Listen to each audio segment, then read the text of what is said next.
किसी। इस 15 साल की जिंदगी में कोई दिन तो मैं नहीं देख सका, जब से मैं तकरीर की दुनिया में कदम रखा हूं, कि कोई टाइम ऐसा आता है कि भैया बहुत फ्री है। इसी बिजी जिंदगी में से अपनों के लिए तुम्हें टाइम निकालना पड़ेगा। इसी बिजी जिंदगी में से कुछ खुशी के पल निकालना पड़ेंगे। आप ये चाहोगे कि खुशी कुछ अलग से आएगी कहीं से? ना। 39 दिन जब गमों की बारिश की, तो एक दिन खुशी की बारिश की, तब उस से खमीर बनाया और उससे इंसान को पैदा किया। तेरी जिंदगी में गम ही गम ज्यादा रहेगा। अगर खुशी ज्यादा आ जाए तो इंसान फिरौन बन बैठे। इंसान पे अगर खुशी के लम्हात ज्यादा आ जाए, भूल जाता सबको। शादी में देखो कैसे भांगड़े करते, ये तो अल्लाह का करम है, साहिब खानन है। ये महफिल सजाई है, कैसे नाच होने, कैसे गाने होने, बहनें नाच रही हैं दूल्हे की, फुप्पियां नाच रही हैं, और अम्मा तक चचिया तक नाच रही हैं। मेरे भाइयों, खुशी का मौका आया, भूल गया अल्लाह को, उसके रसूल को।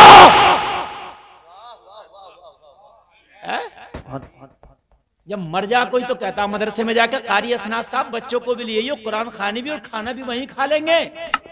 और जालिम शादी में नहीं पूछता कि कारी असनाद मेरे घर मंगनी चल रही है, 15 तरह के ड्राई फ्रूट आए हुए हैं, उसमें मेरे VIP आ रहे हैं, उसमें मदरसे के बच्चों को भी भेज दियो, जरा आला किस्म का नाश्ता वो भी कर लेंगे। सिर्फ समझता है कि बच्चे तीजा खाने और 10वां खाने के लिए साल। तुझे मौलवी कब याद आता है? जब मरता तो मौलवी याद आता है। अब बताओ कफन कैसे कटेगा? क्यों? तू जिंदा था तब तो तूने कभी नहीं पूछा कि हजरत ये बताओ कि कैसे पहनना चाहिए मुझे कपड़ा। मरने के बाद तुझे याद आया मौलवी कपड़ा कैसा होगा। अरे यार, कफन मुर्दे का कपड़ा है और जीने का कपड़ा जो जिंदगी वालों के हैं, जो हम सब पहनने। कभी जिंदगी में पूछा भाई तूने? मरने के बाद तुझे बड़ा मौलवी याद आया। अब तो कब्र पे बिठा दिया 2 दिन के लिए बच्चों को, पढ़ने ही नहीं देता। हमारे यहां पढ़ाई क्यों नहीं है? कुरान खानी करने घर, मेरे ट्रक में कुरान खानी करो, मेरी गाड़ी में कुरान खानी करो, मेरी दुकान में कुरान खानी करो। यार मदरसे में जा और के कारी असनाद सब 5 किलो मिठाई है, सुबह से लेकर दोपहर तक, छुट्टी तक, जो तुम्हारे बच्चों ने पढ़ा उसी को पढ़ के बख्श देना, इसाले सवाब कर देना, शरीरी बांट देना। तुम्हारी पढ़ाई खराब नहीं होगी, मेरा काम हो जाएगा। सुभान अल्लाह, सुभान अल्लाह। पता है कि नहीं है? लेकिन नहीं करेगा। मेरी गाड़ी में चल के कुरान पढ़ो, फिर कहता पढ़ाई तो वहाबियों में है। वहाबियों में क्यों? वहां 11वीं की कुरान खानी नहीं, 12वीं की कुरान खानी नहीं, तीजे की कुरान खानी नहीं, बरसी की कुरान खानी है नहीं। पढ़ाई पढ़ाई है। इतनी हमें करने दे पढ़ाई, फिर देख हम कैसा निकालेंगे। चैन तू नहीं लेने देता। पूरी 11वीं सुन्नियों के मदरसे में पढ़ाई नहीं हुई। मेरी बात गलत हो तो बता दो आप। होगा कोई एक आध मदरसा, मैं नहीं कह सकता। अब मौलाना मना करे तो चंदा बंद, कहां से चलागा मदरसा? खाने बंद जो खाने खिला रहे हैं बच्चों को। और मेरे भाई एक बात बता, तेरे घर आकर जो बच्चा कुरान पढ़ रहा उसकी कोई गारंटी नहीं, सही पढ़ा या गलत। बच्चे ने पढ़ा, क्या पता कैसे पढ़ा। लेकिन जो कारी असनाद के सामने दरसगाह में पढ़ रहा, वो गारंटी है ये डंडा लेके बैठे, इख्फा नहीं किया, कलकला नहीं किया, मद्दे मुत्तसिल को 4 अलिफ नहीं खींचा, रा साकिन से पहले जबरता पुर नहीं किया। छोटी छोटी बात पे डंडा चल रहा है इनका। तो कुरान वो सही है जो तेरे घर में पढ़ दिया, वो सही है, वो सही है जहां बैठे। बात है कि नहीं है? तो वो कुरान बख्शवाया करो जो मदरसे में पढ़ लिया। जी जी जी। और कहा करो हजरत हमें 1 मिनट का टाइम खराब नहीं करना बच्चों का। ये शरीरी लो, जब छुट्टी हो तो इसी पे पाता करके बच्चों को खिला दियो। हो गई कुरान खानी। लेकिन मरने से पहले ना कुरान याद, ना कुरान वाला याद। मरने के बाद अब तो कुरान भी और कुरान वाला भी। कब्र में भी अहदनामा रखा जाएगा, जमजम का पानी ढूंढ कर लाया जाएगा कहीं से भी, और कफन पे छिड़का जाएगा। समझ रहे हैं आप? अब तो हर काम में ऐसा हो रहा, हर काम ऐसा। यार एक बात तो बता मुझे, कभी तू जिंदा था और जिंदगी में अल्लाह ने तुझे सब कुछ दिया था, है? तूने उस वक्त देखा दीन क्या है? जब बीवी मर गई तो 5 कपड़ों में लिपट गई। कब्रिस्तान में जब कब्र में उतारा जा रहा तो कह रहा रुको, चारों तरफ से चादर लगाई गई जब कब्र में उतारा गया। मैं ये नहीं कह रहा गलत है ये काम, अच्छी बात है। लेकिन जब तेरी बीवी शादियों में बेपर्दा जाती थी तब भी देखा तूने चादर कहाँ है इसकी? क्या जुमले, बहुत। जब ये मेकअप करके निकलती थी, बाल खोल के निकलती थी, ये गैरों की महफिल में हुआ करती थी, तब देखा मेरी बहन की चादर का, मेरी माँ की चादर का, मेरी बीवी की चादर का। जिंदगी में तुझे चादर याद ना आई, आज मर गई, इसके ऊपर कफन डाल दिया गया, 5 कपड़ों में छिपा दिया गया, अब तुझे इसकी चादर याद आई। हाय गाफिल, तुझे चादर देर से याद आई। काश ये चादर पहले याद आ गई होती तो अल्लाह की कसम ये चादर इसे जन्नत दिला देती। वाह वाह वाह, जिंदाबाद जिंदाबाद, बहुत अच्छा। पहले याद आ गई। अरे क्या बात है ना, ये चादर तुझे बहुत लेट याद आई। बहुत अच्छे। नारे तकबीर, नारे रिसालत, बस लगे आला हज़रत हज़रत अल्लामा मुफ्ती गुलफाम रज़ा रामपुरी। नारे हैदरी। तुझे चादर ये बहुत याद आई, बहुत लेट कर दिए तूने इस चादर के बारे में। खुदा की कसम, ये जो चादर तू आज कब्र के ऊपर लगाए है, आज कब्र के ऊपर तूने चादर लगा करके इसको अंदर कब्र में उतार रहा है, काश ये चादर इसकी जिंदगी में तुझे याद आती। रब्बे काबा की कसम खा के कहता हूँ, अगर ये चादर इसकी जवानी में याद आ गई होती, इसकी शादी से पहले याद आ गई होती, शादी के बाद याद आ गई होती, तो इसकी गोद में पलने वाला बच्चा कोई टपोरी आबाश नहीं होता, बल्कि गुलाम गौस होता। जिंदाबाद जिंदाबाद।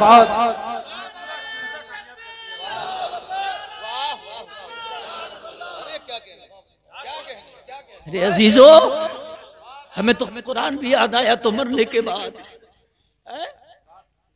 और मरने के बाद फिर क्या होता मालूम है? वो कह रहा हूं, खुदा की कसम जो बात है जमीनी, कुरान की हर पेटी पे लिखा हुआ बराए साले सवाब फला। मेरी बात गलत हो जाके मस्जिदों में देख लो, कुरान की जरूरत भी नहीं है मस्जिदों में, पेटी पे पेटी चढ़ी पड़ी है। एक एक मस्जिद में 15-15 पेटियां चढ़ी पड़ी हैं, 50-50 भी हैं। बात सही है, क्या जरूरत है? तुम सोच रहे हो सवाब होगा? इन कुरान करीम की अगर सही तरीके से इज्जत और सही तरीके से इनका मेंटेन नहीं हो पाया तो तुझे और गुनाह होगा रखने का। तो 15 रख रहा और 25 बराए साले सवाब, बराए साले सवाब। ये मरने के बाद बराए साले सवाब है। जब जिंदा था तो मदरसे में जाता और कहता कारी सलात, तुम्हारे मदरसे में कोई गरीब बच्चा हो उसकी किताबें मेरी तरफ से फ्री करा दो, दिलाओ किताबें। जो बच्चे आलमियत पढ़ते हैं, हजारों की किताबें खरीदी जाती। मेरे भाई, गरीब बच्चे नहीं खरीद पाते। मरने के बाद तो कुरानों की चट्टी लगा दी तूने। मरने से पहले भी कभी मदरसे में जाता और कहता, कोई भी मदरसे में जिसमें बच्चे पढ़ते हैं, अगर कोई गरीब बच्चा वो किताब नहीं खरीद सकता, मेरी तरफ से खरीद लो। और मरने के बाद भी अगर किसी के लिए आप रख रहे हैं तो कुरान ना रखें, अगर जरूरत नहीं है तो मदरसे में जाके बच्चों को किताबें दिलाएं, दरसे निजामी की किताबें दिलाएं, गरीब बच्चों को कपड़े दिला दें, उनके खाने का इंतजाम कर दें। अगर मदरसे में कूलर नहीं है, फ्रिज नहीं है, रख दें। जिसकी जरूरत हो वो करें, जिसकी जरूरत नहीं है वो ना करें। बात समझ में आ रही है नहीं आ रही? बहुत अच्छा, बहुत अच्छा, अगर हमारी कौम, एक मजार शरीफ है, उस पे पता है कि यहाँ अगर बंधना और झाड़ू रख दो तो मुराद पूरी हो जाती है। ठीक है, चलो होगा कोई, लेकिन इतनी बदने की चट्टे लगी पड़ी है और भाई टूट रहे हैं सब। आता आदमी कौन बदने से वजू कर रहा है और चट्टे लग गए और झाड़ू में रखी चट्टे लग गए। मैंने कहा यार, अगर लाना ही है यहाँ लेके आओ, लोटा लाओ और लोटा लाने के बाद झाड़ू लाओ और लाने के बाद में यहाँ रखो और उसे फौरन उठा लो, यहाँ मत छोड़ो और फिर किसी मस्जिद में जाकर रख दो, किसी मदरसे में रख दो, किसी गरीब के घर दे दो। अरे साहिब मजार थोड़ी ना लोटा इस्तेमाल कर रहे हैं। तुम्हारी एक मुराद है लाने की, बस साहिब मजार थोड़ी ना झाड़ू का इस्तेमाल कर रहे हैं। तुम्हारी एक मुराद है, पूरी हो गई, रखो ले जाओ। पानी की बोतल भी लाते हो ना, मजार पर रखते हो फिर ले जाते हो, रखो ले जाओ। अजीब मेरी कौम का हाल है यार, है? हम तो उनकी तरह हो गए यार कि जो पीते नहीं है, दूध बहाया जा रहा है उन पर। क्या फर्क है मुझे बताइए आप? क्या बाबा, क्या फर्क है यार हमारे अंदर है? वो इस्तेमाल करते नहीं और मजार पे आप देखो उर्स होता, 25, 50, 150 चादरें चढ़ जाती है मजार पे।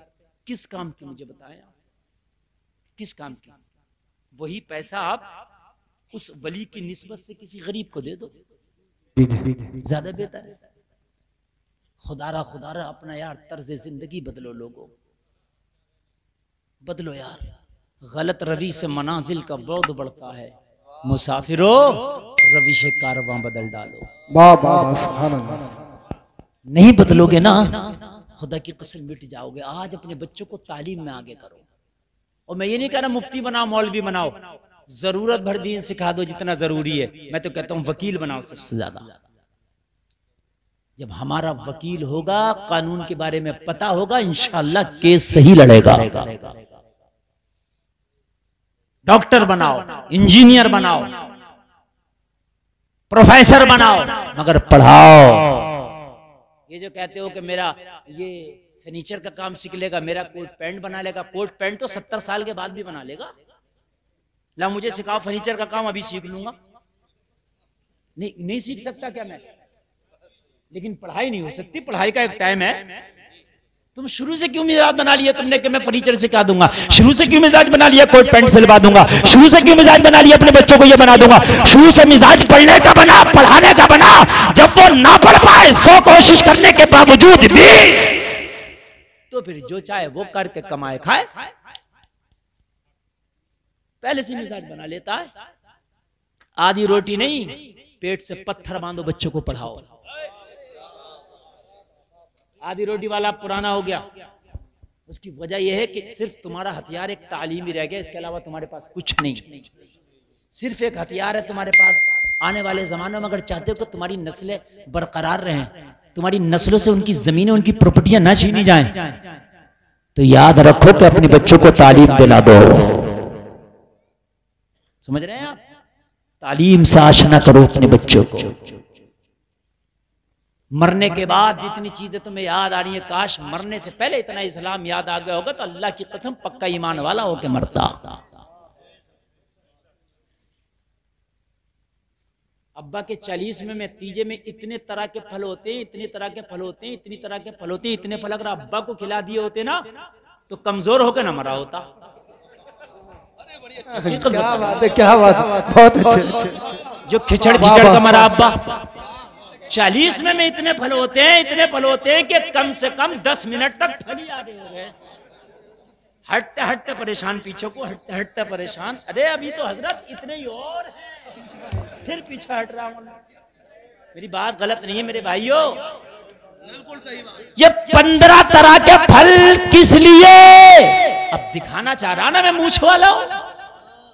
10 गांव के लोग बैठे ना चरीस में की बात में, तो दिखाएगा भी तो ना कि यार बड़ी अच्छी फातह कराई अब्बा की।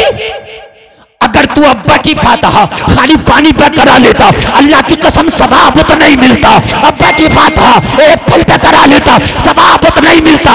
अब्बा की फातहा सादा करा लेता, सवाब उतना नहीं मिलता। लेकिन जब तेरी माँ जिंदा थी, तेरा बाप जिंदा था, तो टाइम पे इन्हें दवाइयां दिलाया होता, टाइम पे इन्हें खाना खिलाया होता, टाइम पे इन्हें फल खिलाया होता। इनके पास में बैठ के कभी इनसे 5 मिनट बात भी किया होता, कभी इनकी दिल की भी सुना होता, कभी इनके दिल चोय भी किया होता। अगर इन्होंने दुआ कर दिया होता तो दुनिया में मिले या ना मिले, मगर गुलफाम का दावा है कि मरने के बाद तुझे जन्नती फल जरूर मिलता। नारे तकबीर, नारे रिसालत, नारे होशियत, बस लगे आला हजरत अल्लामा मुफ्ती गुलफाम रज़ा रामपुरी। नारे तकबीर, जिंदाबाद जिंदाबाद। अजीब मसला है, अजीब मसला मेरे भाइयों। फल हमें याद आया मरने के बाद। मुझे बताओ, क्या माँ का हक नहीं था? 10 मिनट माँ के पास भी बैठ जाया करो, 5 मिनट बूढ़े बाप के पास भी बैठ जाया करो। कभी बाहर होते हैं ना बच्चे कमाते हैं, कोई केरला में कमा रहा है, कोई हैदराबाद में कमा रहा है, कोई सऊदी में कमा रहा है, तो शाम को फोन करते हैं या दिन में फोन आता है बीवी के पास या बच्चों के पास। फरमाइशें पूछी जाती है, बेटा बता क्या मंगाएगा? बीवी से कहता है बता मेरी महबूबा क्या मंगाओगी? वो जो फरमाइश करती है बोलाते हैं, अरे कभी एक बार बूढ़ी माँ को भी फोन दे दिया कर और माँ से कह दिया कर मेरी माँ मैं फला तारीख में घर पे आऊंगा, बता तू क्या मंगाएगी? और मेरा यकीन है बूढ़ी माँ का जवाब शायद ये होगा 90%, मेरे लाल कुछ ला या ना ला, तू सलामती से आ जा बस। शायद बूढ़ी माँ का यही जवाब होगा कि तू ला या ना ला, मगर सलामती से तू वापस आ जा। लेकिन एक बार तो पूछ लिया करो, जहां बच्चों की फरमाइश पूछ रहे हो, जहां बीवी की फरमाइश पूछ रहे हो, एक बार बूढ़े बाप से पूछ लिया कर, एक बार बूढ़ी माँ से पूछ लिया कर। अगर ये कुछ कह दे, फरमाइश कर देना तो लाया कर। मालूम है उलमा क्या फरमाते हैं? उलमा तो यहां तक फरमाते हैं कि अगर किसी के माँ बाप नाराजगी के हाल में इंतकाल कर गए, अब क्या करे? क्योंकि जन्नत है, अब वो नाराज होकर मर गए, अब क्या करे?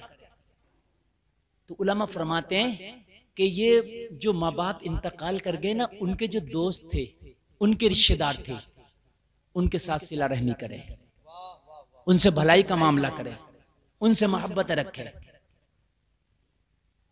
जो बाप और माँ बच्चियां छोड़ गए ना, बेटियां अपनी, उनकी शादियां हो गई, बहनों के घर जाए, उनकी दिलजोई करे जैसे माँ बाप अपनी जिंदगी में करते थे, उन्हें खुश रखे, उनके दोस्तों को खुश रखे।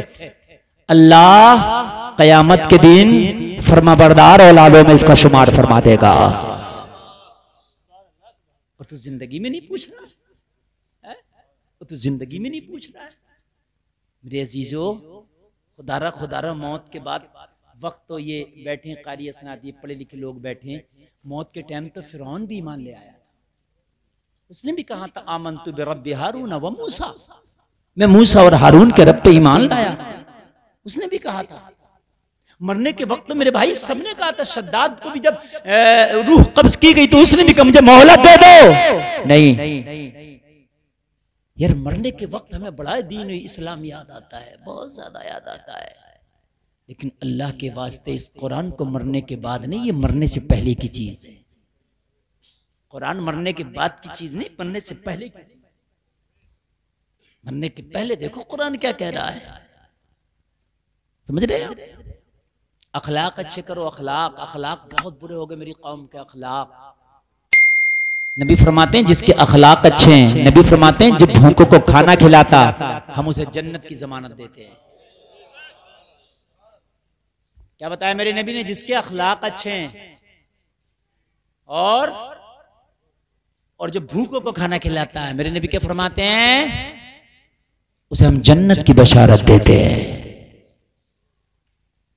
और खासकर अल्लाह सुधार दे ये तुरक बिरादरिया, या तो इस पे पैसे नहीं है तो ये मरा जा रहा है आप सीना फाड़ के, मुझे पूछो तो है ही नहीं, इसकी बिल्डिंग कैसे बन गई?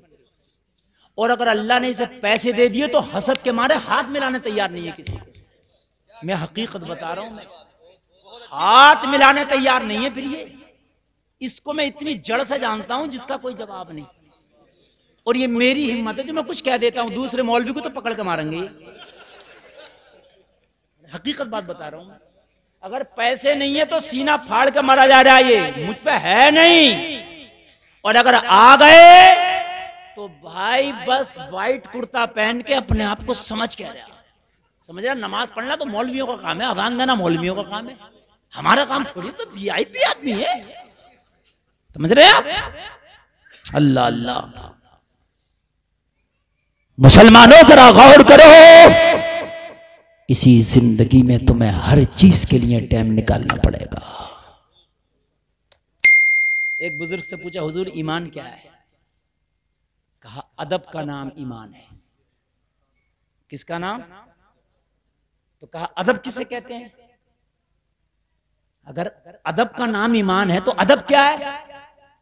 तो उस बुजुर्ग ने फरमाया तमाम हुकूक को उनके वक्तों पर अदा करना, यह अदब है। फजर का वक्त हो गया, फजर पढ़। भूख का वक्त हो गया, खाना खा। कभी कभी मैंने देखा कि डे नाइट ड्यूटी कर रहा, भूख ही भूख का कमाए फिर रहा, तो अपना हक मार रहा। बोलो, बीवी को टाइम नहीं दे रहा, बच्चों को टाइम नहीं दे रहा, फिर हक मार रहा है किसका? अल्लाह के रसूल की बारगाह में एक शख्स आया और अर्ज करने लगा, आका मैं दिन भर रोजा रहता हूं और रात भर इबादत करता हूं,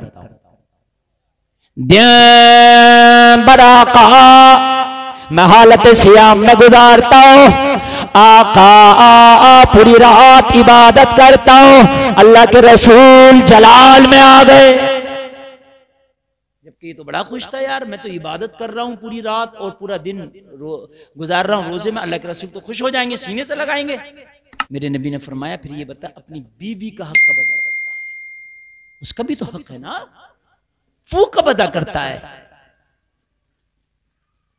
सबके हक उनके वक्तों पर अदा करो। जवान था, ये प्लाट वो प्लाट, ये मकान ये गाड़ी वो गाड़ी। जब 70 साल में बुढ़ापा आया, पिस्टने बैठी तो चला हज को। नहीं मेरी बात गलत हो तो बताओ मुझे, हैं? अब कमरे पे पड़ा पड़ा खांस रहा और कह रहा अब ये बताओ कंकर कैसे लगेंगी? हैं? हाँ, अब क्या करूं मैं? हज करने में 20 किलोमीटर पैदल चलना पड़ा है, 20 किलोमीटर पैदल चलना पड़ा है हज करने में, तो ये चल लेगा? बताओ मुझे बताइए। पता चला कि अब चले हज करने के लिए, जब सब कुछ खत्म हो गया तो बाद आदमी तो कमरे पे पड़ा ही पड़ा हज करिया, जाए नहीं जा रहा उससे, तो क्या करेगा वो? क्या करेगा वो? अल्लाह ने अगर पैसा दिया तो जवानी में करो। हक है ये अब। और अगर पैसा ही नहीं था जवानी में, भाई बुढ़ापे में आया तो एक अलग बात है, वो अलग बात है, वो मजबूरी है। लेकिन जवानी में अगर पैसा है तो हज जवानी का है। मारिए बात, डरो यार खुदा से, डरो खुदा से। कोई देखे या नहीं देखे, मेरा रब तो देख रहा है। तुम्हारे क्या मामलात हैं? अच्छा मुझे बताओ कितने मामलात हैं, सब नहीं जानते, तुम खुद भी शायद नहीं जानते होगे, लेकिन अल्लाह भूला नहीं है, उसे सब याद है। बताओ कैसे दोगे हिसाब यार, क्या होना है? लोगों जरा गौर करो, जरा गौर करो लोगों, अपनी जिंदगी ऐसे गुजारो अगर आज ही मौत का फरिश्ता आ जाए तो जिंदगी से शिकवा ना हो। अच्छा ये सोचा करो जिंदगी कैसी गुजारे, मैं आपको बताऊं। बड़ी प्यारी तकरीर चली, नींद तो नहीं आ रही है ना? जिंदगी कैसी गुजारें, तो मैं आपको बताऊं कैसी गुजारें जिंदगी। ये तसव्वुर करो कि अभी मेरे पास मौत आएगी, मौत का फरिश्ता, तो अपने आप से पूछो तू मरने के लिए तैयार है? अगर अभी मौत आ जाए तो तुझे ये तो जरूरत नहीं कि काश मुझे और जिंदगी मिलती, मैं तौबा कर लेता यार। अगर दिल में ये उमस और ये हवस बाकी रह जाए कि यार अभी थोड़ी सी जिंदगी और होती मैं तौबा कर लेता, इसका मतलब जिंदगी भी तेरी अच्छी नहीं चल रही है, नहीं चल रही है। जिंदगी ऐसी हो कि अभी मौत आए तो बिल्कुल तैयार हो कि या अल्लाह मुझे टेंशन नहीं है अपनी जिंदगी से, माफ करने वाला तो तू है, लेकिन जाहिरी तौर पे मुझे ऐसा लगता है कि मैंने अपनी जिंदगी सही गुजार ली है, बाकी कबूल करने वाला तो तू है मेरे रब,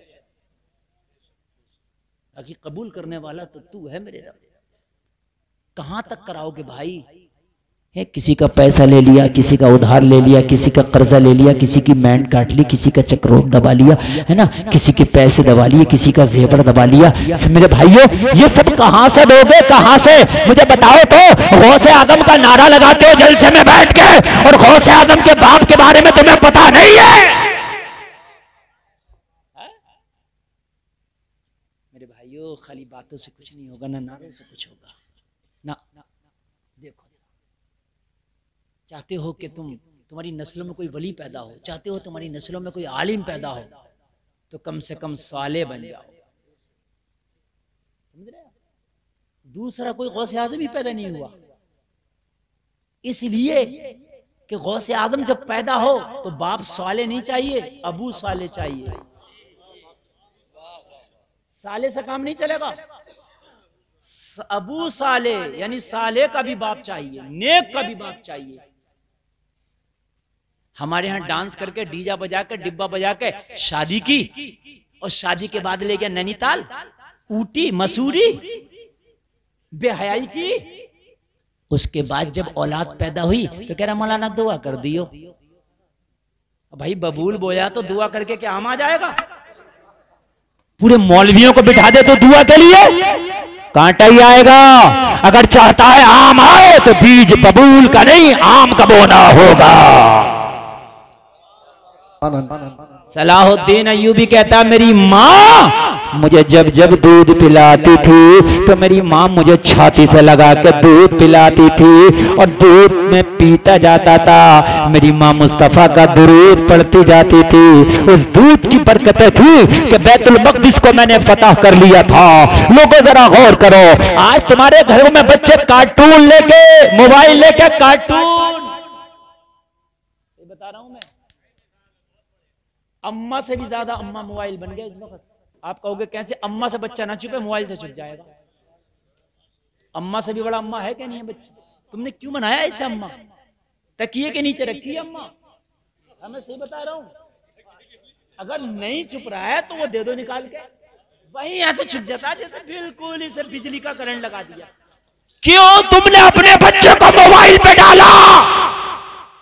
अपने बच्चे को नाते रसूल पे डालते, मुस्तफा के दुरूद पे डालते। सलाहुद्दीन अय्यूबी कहता है, सलाहुद्दीन अय्यूबी कहता है, एक दिन ओबाश बच्चे खेल खेल रहे, मैं उनका खेल देखने लगा। मेरा बाप आया, उठा के पटक दिया और मेरे बाप ने पटक के कहा, जिसके ख्वाब बैतुल मक़दिस का फाते बनने के हों वो ओबाश बच्चों के खेल नहीं देखा करता।